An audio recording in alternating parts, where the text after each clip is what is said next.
કેમ છો? મજામાં? સુવાક્યની દુનિયામાં, સુવિચારની દુનિયામાં આપનું સ્વાગત છે. મારા મિત્રો, એવું કહેવાય છે કે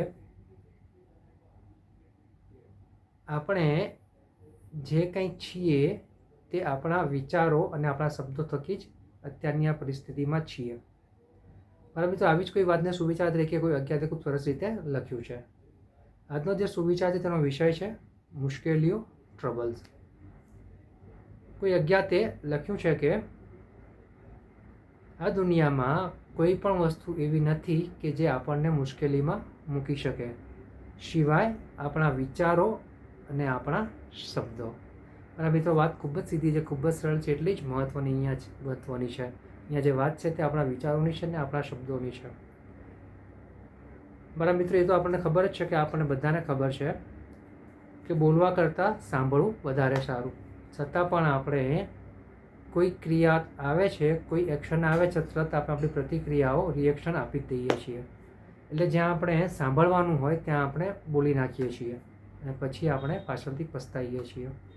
એટલે મારા મિત્રો, જો આપણે સાંભળવાની કળાની ઉપર પ્રયાસ કરીશું, સાંભળવાની કળા શીખીશું, તો ચોક્કસ જ આપણા શબ્દો ઉપર નિયંત્રણ આવશે અને આપણે ગમે તેમ બફાટ કરતાં બચી જઈશું.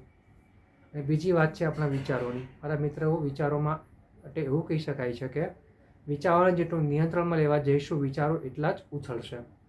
એટલે અહીંયા જે વાત છે તે વિચારોને નિયંત્રણમાં લાવવાની, કંટ્રોલમાં લાવવાની નથી, પણ વિચારોને સમજાવવાની છે. આપણે જેમ નાના બાળકોને, જે અણસમજુ બાળકો હોય તેને કેવી રીતે સમજાવીએ છીએ, એવી જ રીતે આપણા મનને, આપણા વિચારોને સમજાવવા પડશે. વિચારો આપણા મનમાં બધા જ પ્રકારના આવી શકે છે, સારા અને ખોટા. આપણા મનને સમજાવવું પડશે કે આમાંથી આપણે સારા વિચારોને રાખવા પડશે અને ખરાબ વિચારોને બાયપાસ કરવા પડશે. અને એક સમય એવો આવશે કે આપણા મગજમાં હંમેશા સારા વિચારો જ આવતા થઈ જશે.